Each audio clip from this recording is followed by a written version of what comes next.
Samahan niyo po ako sa Aklat po ng Gawa.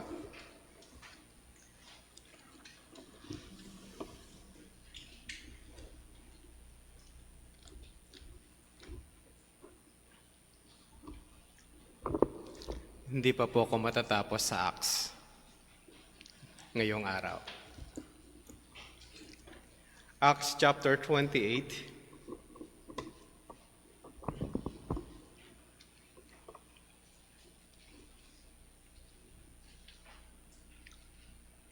Verse 11.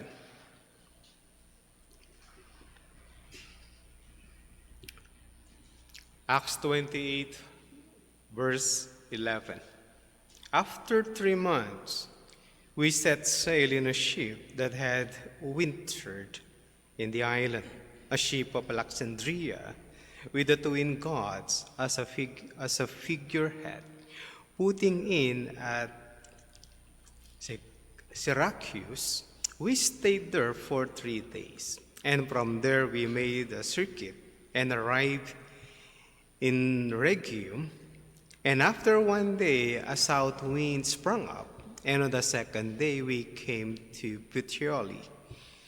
There we found brothers and were invited to stay with them for 7 days, and so we came to Rome. And the brothers there, when they heard about us, came as far as the forum of Apicius, and 3 taverns to meet us. On seeing them, Paul thanked God and took courage. And when we came into Rome, Paul was allowed to stay by himself with the soldiers who guarded him. Manalangin po tayo. Ama, kami po ay papasalamat at patuloy po kami na may kalakasan at may lakas at buhay sa araw na to. Giving us the opportunity na patuloy kaming mag-aral sa inyong mga salita na magagamit po namin sa paglago sa aming pananampalataya. Lumawak ang pananaw patungkol po sa inyo at sa inyong gawain sa balat ng lupa. Tulungan po kami at patnubayan ang aming kaisipan, ang aming mga puso. Tulungan din po ang inyong manggagawa na mga ngaral ang inyong katotohanan. Maging daluyan po siya ng liwanag ng inyong mga salita. At ang bawat sa amin ay patuloy nga tumatag at lumago. Sa pangalan po ng aming Panginoong Jesucristo, ito po ay aming dalangin. Amen.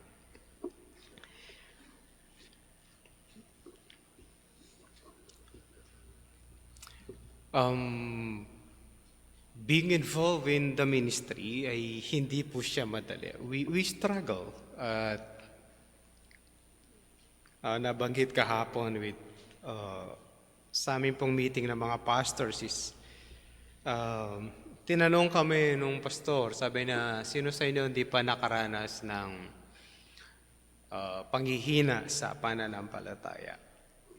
And everyone ay nakakaranas ng ganon. Even Paul. Minsan, mabilis lang kasi yung kwento po. Siyempre, pag kwento, they have short details unless otherwise it's so important o napakahalaga ng ilalagay. Doon lang po nagkakaroon ng elaboration. But some details we can see. Especially what's happening to a minister, kung ano yung nangyayari sa kanya, sa kanyang buhay. Kahit po sa mga palabas, hindi naman natin nakikita lahat. Kahit pag nanonood kayo, ang ilalagay habang nanonood kayo to bridge the gap, ang ilalagay na lang is after 1 year, after so many years, after 10 years. Ito na yung nangyari. Pag nanonood kayo ng bata, tapos bigla nang tumanda, pagkapanganak, konting paglaki niya, pagkatapos yung time gap, hindi na natin malalaman kanong istorya, tapos darating na siya, 18, 19, at nakikiaway na, etc., etc. Yung mga details in between, hindi na po nila inilalagay kasi hindi kakasya sa 1 oras kalahating palabas. Noon, karaniwan ng palabas is 3 hours, pinapanood talaga ng tao yun. Ngayon, pagka magpapalabas ka ng 3 hours, wala nang manonood sa'yo. You have to shorten. Kaya meron siya mga in-between. Therefore, struggles in between, hindi na po natin siya nagkikita. Si Paul kaya nakaranas din ng mga ganito. Pag-usapan po natin at talakayin, the final voyage to Rome. Ang pag-uusapan will come from Acts 28, verse 11 hanggang verse 31. Okay, meron tayong 20 verses na pag-uusapan, pero hindi po natin siya matatalakay. Wala akong plano na talakayin po ngayon yung verse 11 hanggang verse 31. Okay, ito po yung mga punto na pag-uusapan. Encouragement from brethren, that is in verse 11 to verse 15. Yung verse 16 to verse 22, encouragement from Jews. Encouragement from Jews. Ang 23 to 31, evangelism in Rome. Evangelism in Rome. Alam ko po, inaasahan natin the outline. This is the process. Nasa Rome na po siya. Minabuti kung hindi ganun po yung gawin. Minabuti kung kuhanin kung ano yung gustong ipakita ni Dr. Lucas at this time. It's not just about the travel, but sa kanyang final voyage going to Rome, something different had happened bago siya magsisimula ng kanyang pag-ibanghelyo sa lugar ng Rome. Perhaps, o baka, sa paglalagay ng kwento at paglalathala ng kwento ni Lucas, gusto nang ipakita na certain portion sa buhay ni Paul will face struggle and need something to encourage him in the ministry. Kaya yun po yung aking kinuha, nakita. But hindi po natin iiwanan yung detalye ng kwento niya patungkol sa pagdating po niya sa Roma. It's final voyage. Kailangan ko po yung mapa nyo at i-ready po ninyo.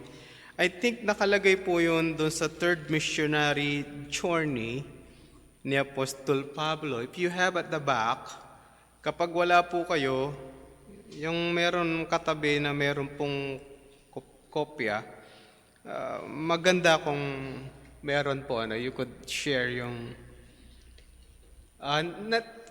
basta masyado bang malaking halaga yung mapa. Noon, sa akin hindi siya mahalaga. Nung nagsisimula po ako studying the Bible, hindi mahalaga para sa akin. Kasi gusto ko lang yung istorya. Pero pag nakikita mo pala yung mapa, mas nagiging masarap yung kwento at nai-imagine mo how it goes. Ano po? Kapag may mapa po kayo, actually meron pong nabibiling libro, ang tawag ay Bible Maps. Mapa lang siya ng Bible. Yun lang yung laman po nun, Bible Maps. But Pastor, merong bang Bible na merong mapa? Karaniwan ng Bible may mapa, kaya lang yung iba wala talaga sila. No? May maganda akong Bible dyan, kaganda ng pagkaka-print. Walang maps. No? Nainis ako tuloy. Ba't walang mapa ito? Hindi naman ako pwedeng magalit kasi donated yun sa akin. But ang point ko lang, maganda yung Bible, wala siyang mapa. Okay, kung may pera po kayo, you could buy better one. Kung ESV po, ESV Study Bible, sobrang daming mapa po niyan. Kahit na nasa in-between kayo ng mga libro, meron sila mga inilagay po na mapa. Yung sa akin meron. Sa page ng chapter 27 ng Bible ko, meron po sa sariling mapa. Kaya dinadaya ko kayo, nakasalikod kayo, yung sa akin isang page lang ililipat ko, nandun na po yung mapa. Okay? Meron kayo, para pag lang po, gano'n siya kasarap, ma-appreciate niyo po yung istorya niya kasi as we move on. Parang tayo, pag sinabi natin ako ay naglakbay papuntang paggaling po kayo sa lugar po na sa Tarlac City.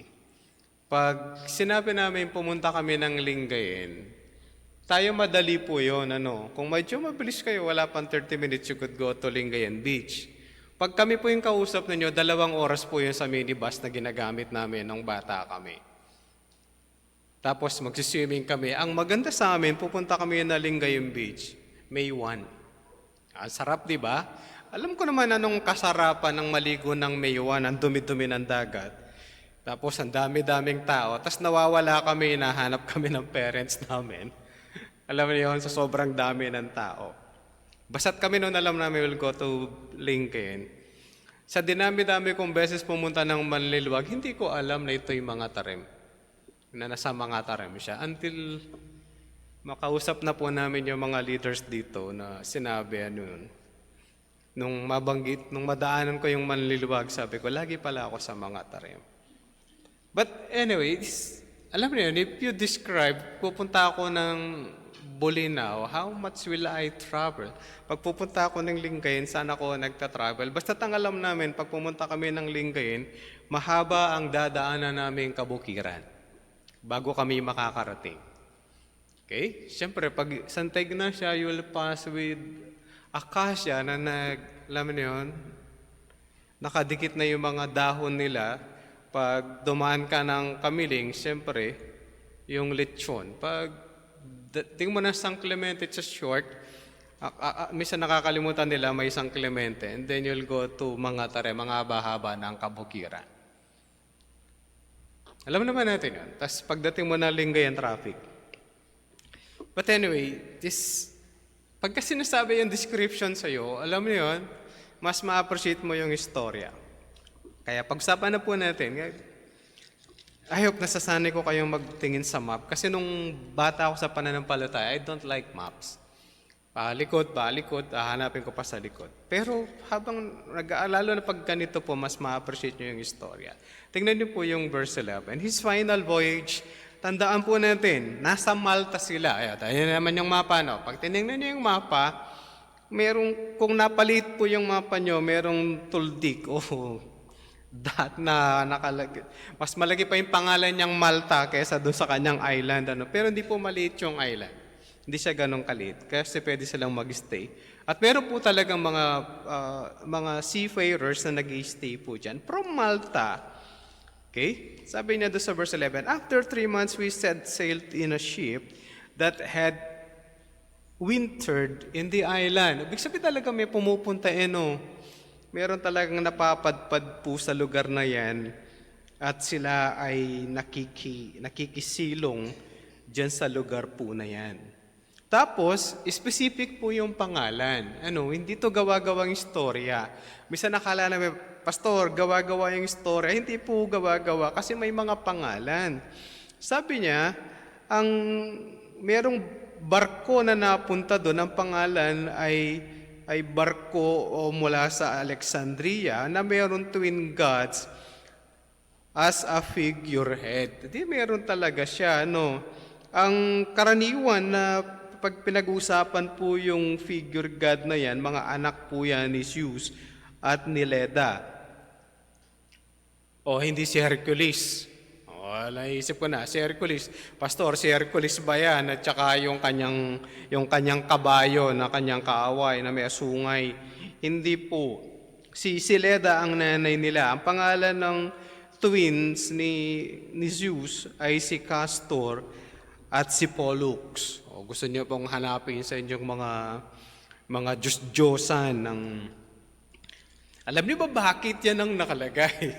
Yan po daw ang posibleng inilagay nila kasi naniniwala sila na si Castor at si Pollux ang Diyos-Diyosan ng mga seafarers. May pinagkuhanan pala yung mga Pilipino sa mga ganyang bagay. Halimbawa, alam mo, iba-iba yung pasok natin. Ang sabi ng iba, hindi po ito totoo,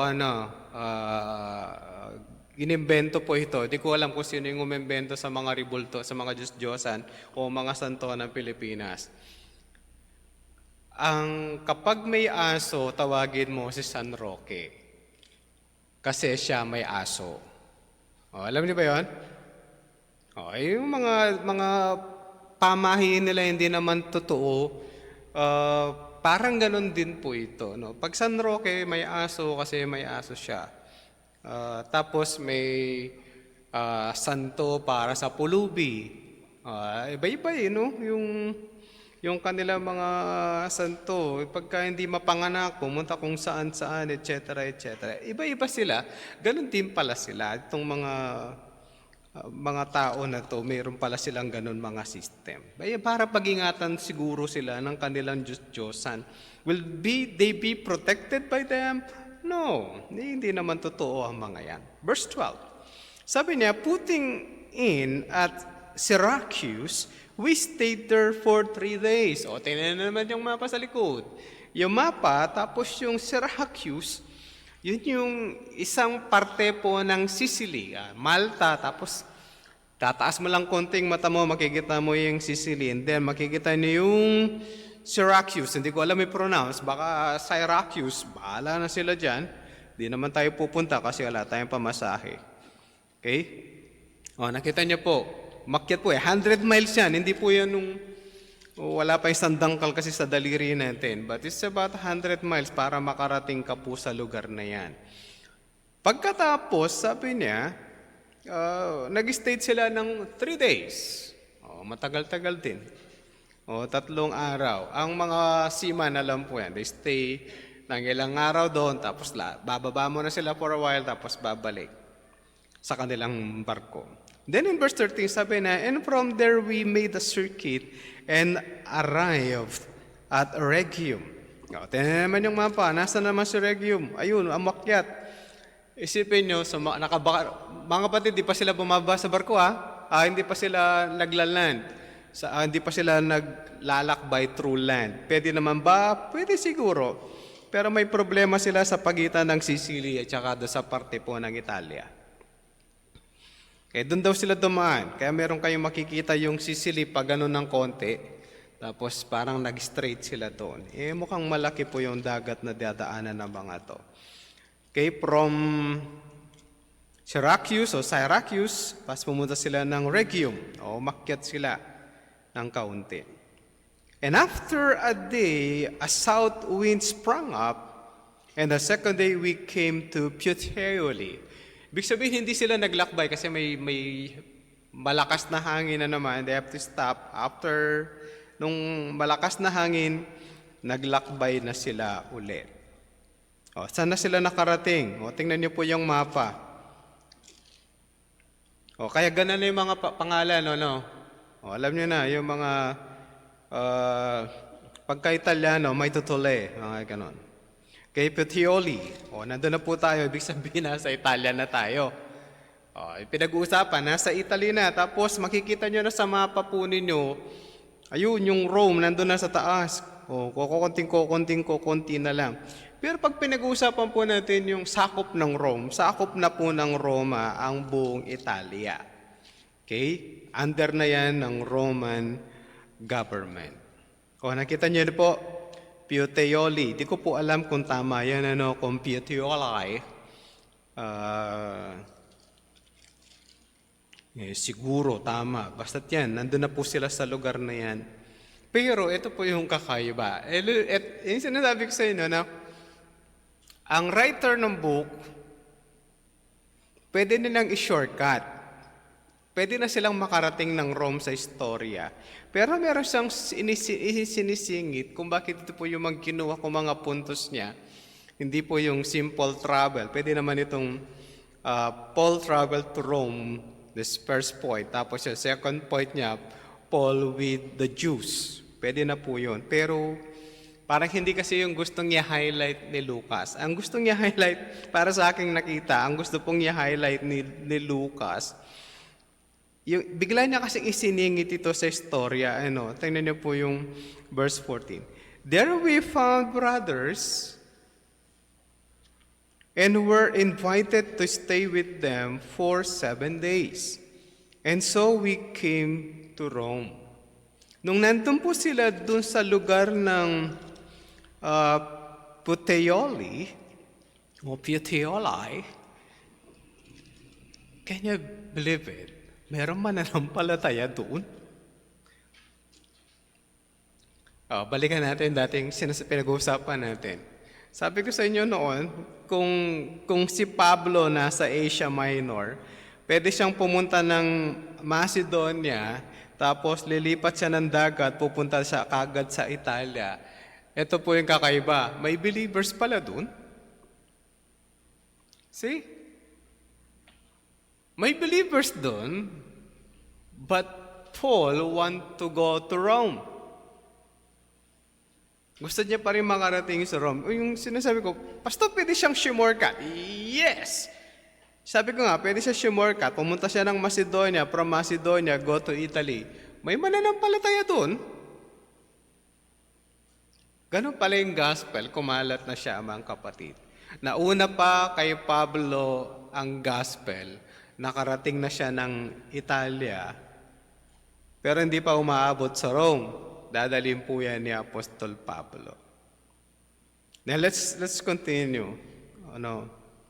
Ito po yung maganda rito. Binigyan si Pablo ng pagkakataon na makasama yung mga mananampalataya na to for 7 days. Ganun po kabait yung nag-handle na centurion kay Apostol Pablo na binibigyan siyang ganitong pagkakataon.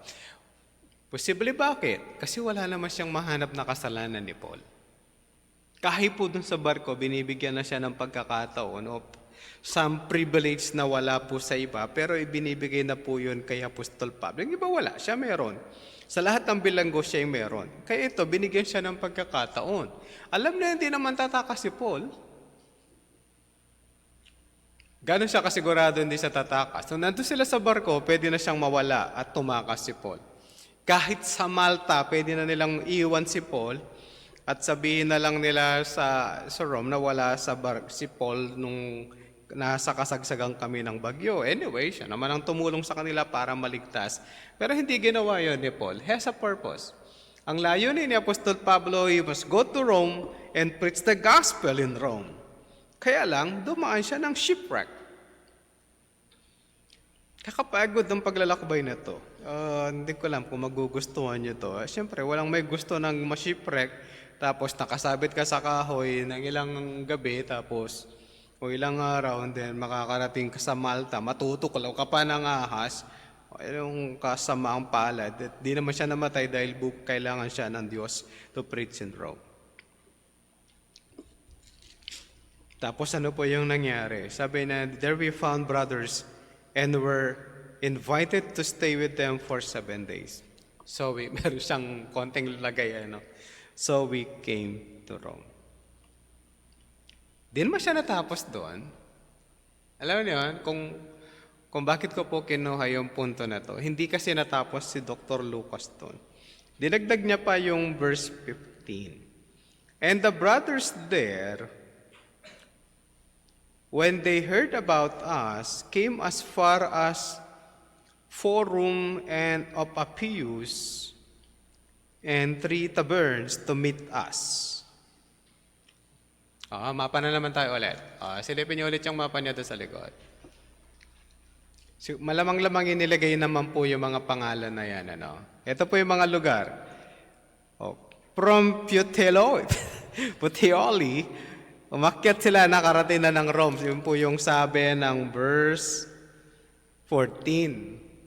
Pagkatapos nilang Puteoli, tapos nag-stay sila ng 7 days sa lugar na yan, lumipat, nag-travel po sila ayon doon sa guhit nung nakalagay po sa mga mapa natin, dumaan na sila ng lupa. Tama siguro po, di ko alam kung nagbarko pa yan. Wala nang sinabi kasi nakabarko sila o nakaland o sa land na sila. Sa sea or sa land sila nag-travel, wala na tayong klarong nakalagay. Pero nakarating na sila ayon sa verse 14 sa Rome. Verse 15. And the brothers there, may kapatiran na naman, may mga mananampalataya, when they heard about us, came as far as the Forum of Appius.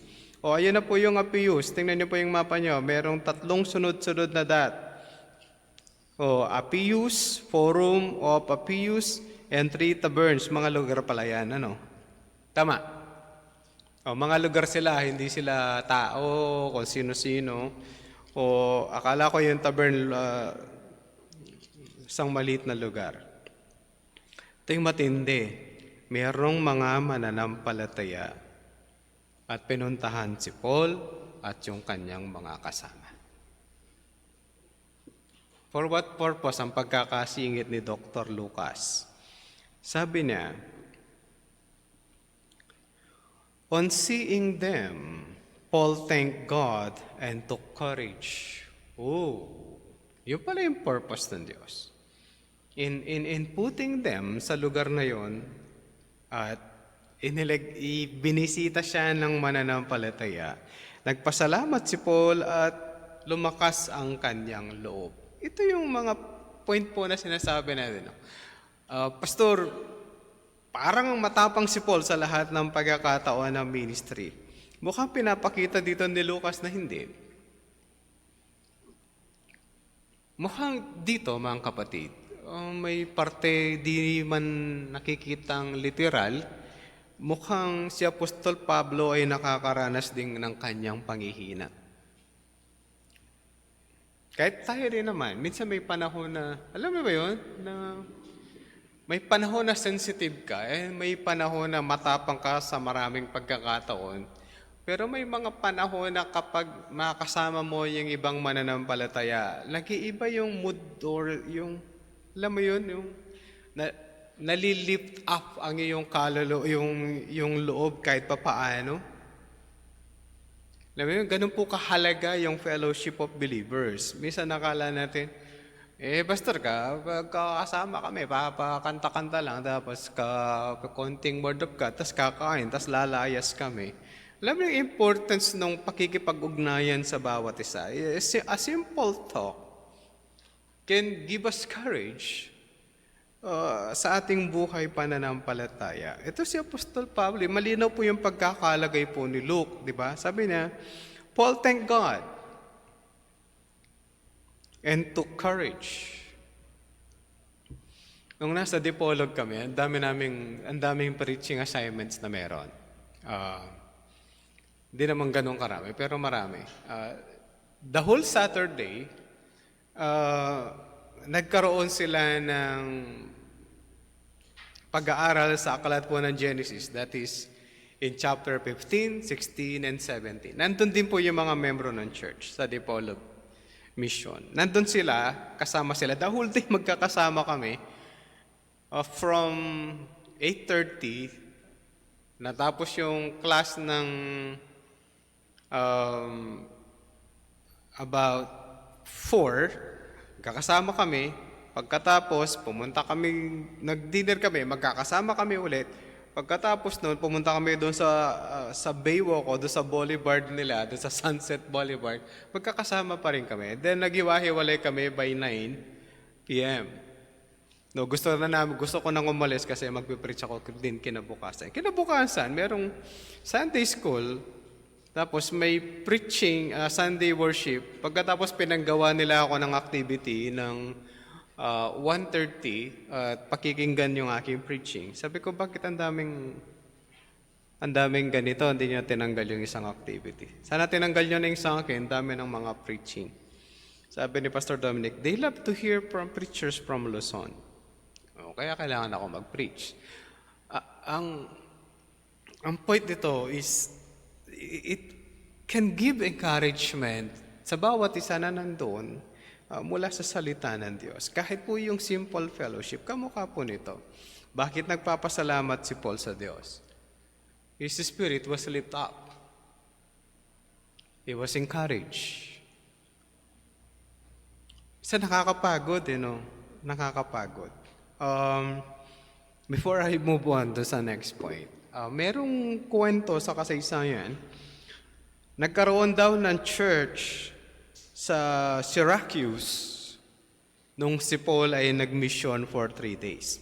Sana ganon kagaling yung mga misyonero. No?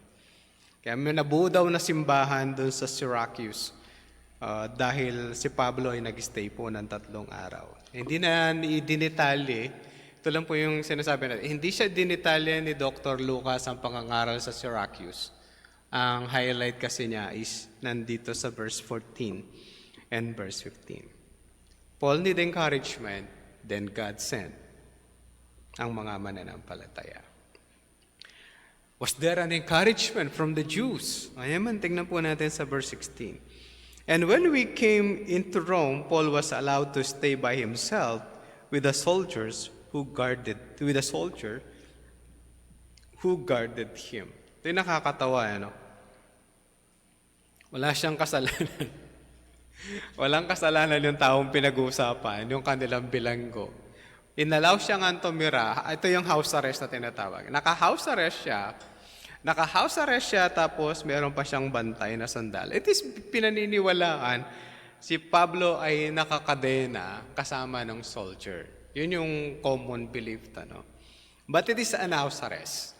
Okay? Hindi ko alam kung gaano yung bagay na po na yun, na nakakadena siya with. But it is an house arrest na pwede siyang tumanggap ng kanyang mga bisita. Ano nangyari habang siya naka-house arrest? Let's see in verse 17. After 3 days, he called together the local leaders of the Jews. Si Pablo, pinatawag niya yung mga local leaders. Pag sinabing local leaders, ito yung namamahala sa kanilang synagogue. Karaniwan, merong 10 lalaki. It doesn't mean a family man, or doesn't mean na 10 pamilya, but karaniwan, pag 10 lalaki, di pamilya, ito karaniwan lang po yun. Merong 10 lalaki sa isang community at pwede silang magtayo at bumuo ng synagogue. Okay? Kung maalala niyo yung Pilipay, walang ganon ang Pilipay. Ang Rome, may mga Hudyo. Okay? 10 at least. Kasi meron silang leaders. Kaya pinatawag sila ni Apostol Pablo. At nung sila magtipon-tipon na, mga kapatid, in-explain na ni Paul. Sabi na sa kanila, he said to them, brothers, though I had done nothing against our people or the customs of our fathers, yet I was delivered as a prisoner from Jerusalem into the hands of the Romans. When they had examined me, they wished to set me at liberty, because there was no reason for the death penalty in my case. But because of the Jews objected, I was compelled to appeal to Caesar, though I had no charge to bring against my nation. For this reason, therefore, I have asked to see you and speak with you, since it is because of the hope of Israel that I am wearing this chain. Mga kapatid, nagpaliwanag siya kagad. Parang sikat siya, no? Alam niyo yun? Hindi ko alam, ano? Pero parang may kaalaman yung mga tao patungkol kay Paul. Or dili kaya, dahil kamukha nilang Hudyo, madaling mag-invite. Hindi kasi ito simple invitation. Posible na tinawag sila kasi Hudyo yung kanilang pupuntahan. And these are leaders. Posibleng madali, posibleng mahirap. It depends, ano. Hindi ko lang, pag leaders kasi yung kakausapin, madali mo silang matawag. Pero kung hindi ka rin kilala, baka hindi ka rin puntahan. Anong halaga na pupunta ako doon? Halimbawa, pag pupunta kami sa mga barangay dati, para magturo sa barangay, hindi kami basta-basta pupunta unless otherwise meron kaming letter o merong message na pinadala yung nag-send sa amin. Nung nagturo kami ng Kasimbayanan, nagpadala ng mensahe ang PNP na mayroong mga pastors na pupunta sa mga barangay. Pagkasabi nun, andun sila lahat, naka-ready. Lalo na po yung barangay Kakawitin. Nung pumunta kami, ang dami talaga nila. Yun yung pinakamarami yata ang audience na mayroong kami napuntahan sa mga barangay. Yun ang pinakamarami, yung Kakawitin. Nung sumunod, kumunti na. Kasi nalaman nila na ang kailangan lang namin na nandun ay yung mga counselors tsaka yung barangay captain. Mukhang merong wrong message na ipinadala tapos ginawang palit-palitan. Kaya nagbago-bago po yung idea. But sino kami para pakinggan? But pag merong mga ganong mga letter, alam niyo yun, yung gathering nila ang bilis-bilis. Pero si Paul, inviting the leaders, he might be dahil siya ay Hudyo,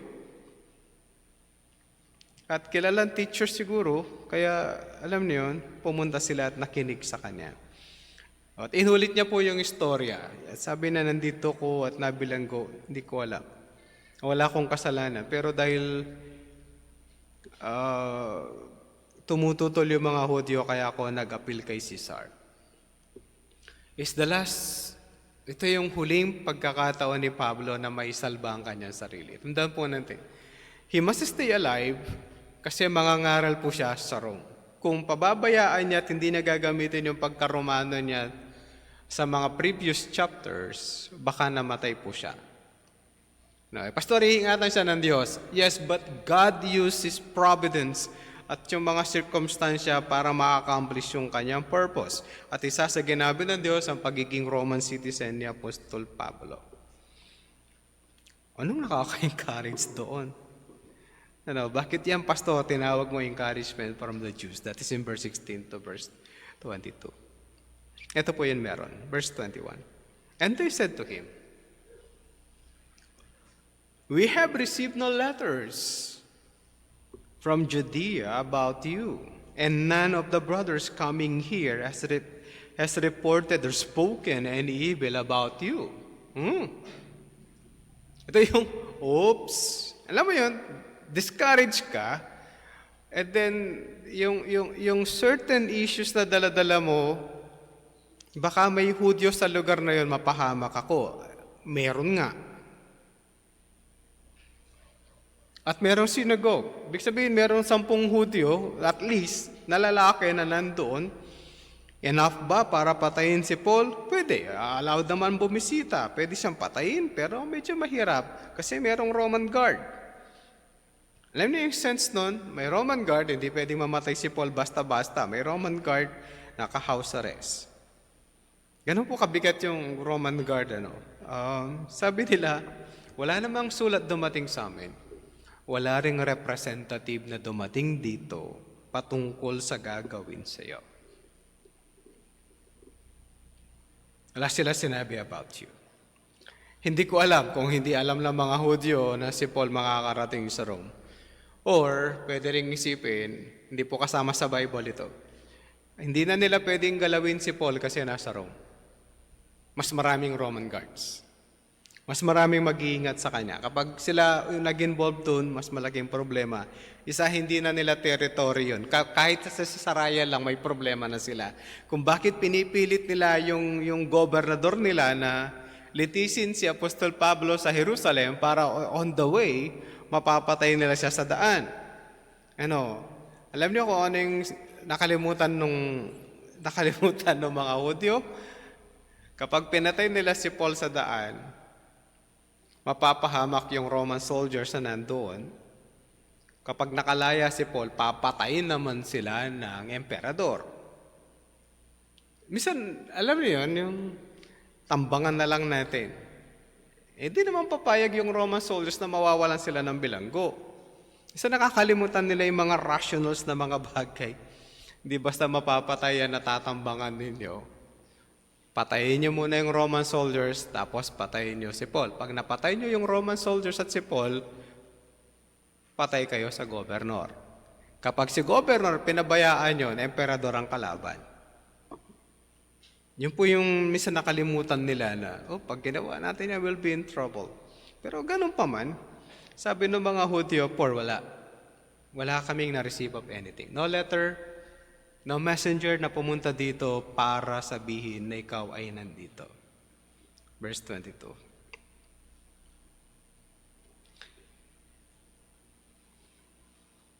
But we desire to hear from you what your views are for with regard to this sect. we know that everywhere it is spoken against. Oops. Mabalikan natin yung kasaysayan.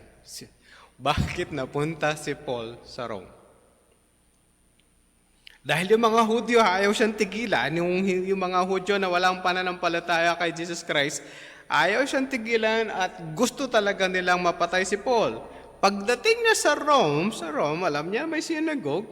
Pagdating niya sa Rome, makulit din si Paul. Ang una niyang contact talaga ay mga Hudyo. Can you imagine, mga kapatid, pag sinasabing, kasi may mga tao na ginagamit po yung papagpagang ko kayo ng paa, papagbagang ko kayo ng paa. Minsan ginagamit yun ng iba. Akala nila pag pinagpagan nilang paa, hindi na maliligtas lahat ng pinagpagan. No, akala nila yung pagpagpag ni Paul noon para sa lahat ng Hudyo. Hindi po, doon sa mga kausap lang niya at present.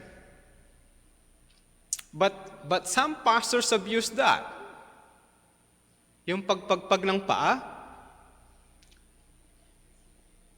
paano nila ina-abuse? Sabi na papagpagang kitang paa para kahit kailan di ka na maligtas.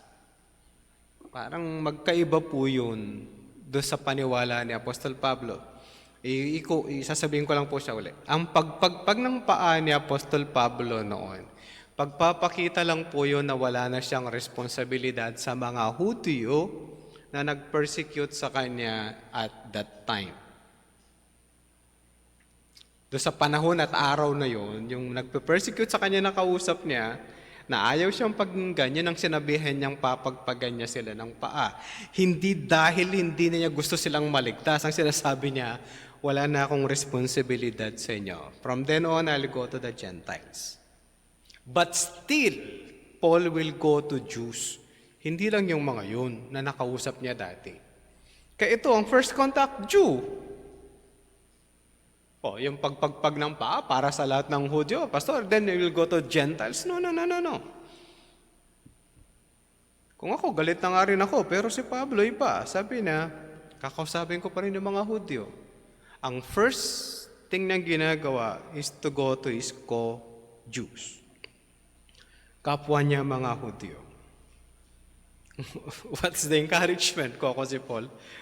Isipin nyo ito yung maririnig mo sa mga tao, sabi niya, but we desire to hear from you. Galit ka sa kanila, gusto mo nang mangaral sa mga Gentiles na Romano, pero sasabihin sa iyo ito ng mga Hudyo, ano yung gagawin mo kinabukasan? Hindi kayo magsiset ng date. We'll set the date. Set tayo ng date. We'll do it. Alam mo yun? Yung ganong pagkakataon, alam mo yun, yung karanasan nyo last 2 weeks ago, nalubog kayo ng barko, nagiba yung barko nyo, nakarating kayo sa Pampang dahil meron kayong nahawakang kahoy. Pagkatapos mo doon, nagpapainit ka lang, matuklaw ka pa ng ahas. Ang sarap naman ng buhay. Can you imagine kung anong kalagayan ni Apostol Pablo? Di natin napag-usapan, di rin binanggit ni Dr. Lucas kung may pamalit na damit, no? Pastor, baka may dala silang damit. Sabi ni Paul, lahat tayo maliligtas, ang malulubog lang, lahat ng gamit sa barko, pati yung barko. Huwag niya nang isipin, may damit ba silang dala-dala? O wala. It's sila lang at yung kanilang suot na damit. So, pinalitan na siguro. Di natin alam. Siguro but this time, matagal na siya nagkabisita-bisita na sila doon sa Puteoli. Balamang-lamang. Baka naman nagpalitan na. But see the struggle. Gusto mo pa ba? Alam niyo? Gusto mo pa bang mag-ibanghelyo with this? Pag naalala ko mga kapatid, yung pagmimisyon ni Jim Elliot, gusto mo pa ba ang bumalik sa lugar ni Ming Kayani to share the gospel? Gusto mo pa ba? After namatay yung 4 na misyonero. Pero iba yung puso nung kapatid ni Jim Elliot. I still go back. Yung babae papating nangaral doon sa lugar na yon. Kasama niya yung babae na galing sa tribe. Uy, grabe naman ang puso ng mga to. They still do it. Si Pablo, galit sa mga Hudyo. Kaya nga nakarating ng Rome dahil sa gusto siyang patayin ng mga Hudyo. But still his heart, pinatawag yung mga Jew. Alam niyo ba na wala akong kasalanan sa mga Hudyo sa Jerusalem? Paul, wala kaming alam patungkol dyan sa issue mo. Pero meron kaming pinagchichismisan dito at kumakalat at sinasabi na marami nagsasalita laban sa sekta na yung tinuturo. Gusto namin marinig. Kung ikaw si Paul with the discouragement na meron ka, ito na simula ng mission. The explanation will come, o yung mga lesson niya sa susunod po, pag-usapan po natin. Ang pag-start po, pagsisimula ng pag-ibanghelyo. Kaya mga kapatid, there are times inilalagay tayo ng Diyos sa isang sitwasyon o senaryo, minsan di kaaya-aya para sa atin. Pero soberano ang Diyos. When you're discouraged, tandaan niyo po ito. Di man natin alam ang mga bagay-bagay, but God is sovereign sa lahat po ng pagkakataon ng buhay po natin. Di ko alam kung naranasan niyo na yon. Merong panahon na discourage ka, but God is there for you. Natutulungan ka, alalayan ka para ma-accomplish po yung mga bagay. Ang problema lang natin sometimes is we don't trust much. Di natin napapagtiwalaan ng Diyos sa mga bagay sa buhay po natin. Pero sa maliit, you have to trust the Lord. Sa malaking concern at problema, you have to trust the Lord. God will bring you through. God will bring us through. At ang lahat ng pangyayaring gagamitin ng Diyos para isikabubuti ng ating kaluluwa. Si Apostol Pablo was so discouraged. But God has carried him through. Hindi lang siya kinary through, but sent somebody para mabigyan siya ng encouragement para sa kanyang susunod na gawain na ministry. That's evangelism. It's a long process po ito, no? Kung ulitin ko, lagi ko sinasabi ito, kung ako to, ayaw ko na. Sometimes parang ayaw man ang gawin yung ministry. Parang, Lord, nagkamali yata ako ng ginawa, bakit ako nagpastor? And so a lot of limitations. Kapag hindi ka pastor, you have a lot of freedom. Alam niyo ba yun? Every steps is being counted. It's counted sa araw-araw, counted sa loob ng church, counted kahit po sa mga kapastoran, at pag-uusapan ka ng mga kapastoran, kahit sa mga tarim. No, merong kakaya, pinag-uusapan hanggang Tarlac. Kaya bakit ano issue nila sa kanya? Etc. Alam mo yun, they're so observant. Pero kung wala ka doon, di ka naman pinag-uusapan.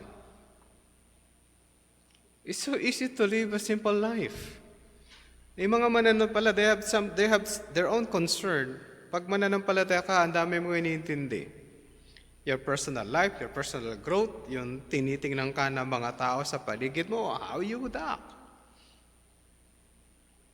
Dahil dumarating yung mga panahon na may mga ganitong pagkakataon sa buhay mo na parang when you are so discouraged, God sometimes sends someone, alam mo yun, to lift you up. Minsan, konting pananalita lang na manggagaling sa iba. Alam mo yun, okay, I'm better. Alam mo nga pinopost nila sa Facebook, wag mong sabihin pagod ka, merong mas pagod sa'yo.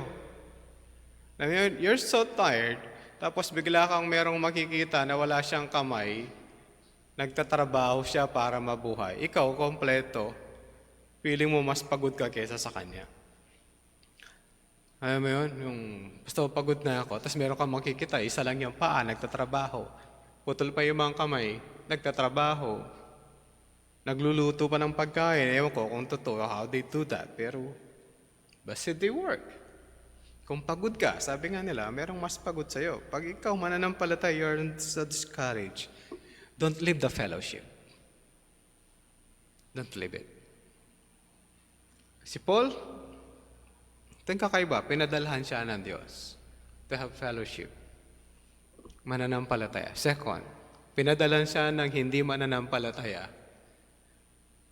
to encourage him and to evangelize. Mga kapatid, pag pagod na kayo sa ministry, pray that God will send somebody to lift you up. Pag hindi, just wait. At sigurado po yan para sa kabubuti po ng inyong kaluluwa. Manalangin po tayo. Panginoon, salamat po. Salamat sa kapatiran. At give us encouragement. Na minsan nakala mo, dami mong ginagawa. Minsan nakala mo, pagod na pagod ka. But meron pang mas pagod sa amin sa ministry. Pero sa aming mga dinadanas na mga panghihina sa pananampalataya o aming desperate, send somebody to give us encouragement. At alam po namin ang lahat ng ito para sa kabubuti ng aming kaluluwa. Ikatatatag ng aming pananampalataya. At sa ganitong paraan ka namin, mabibigyan ng kapurihan at kaluwalhatian sa aming mga buhay. Tulungan niyo po kami na maging matatag. At kapag kami naging matatag, gamitin din naman kami para sa katatatag ng iba, para sa kabubuti din ng kanilang mga kaluluwa. Sa pangalan po ng aming Panginoong Kristo, ito pong lahat ang aming dalangin. Amen.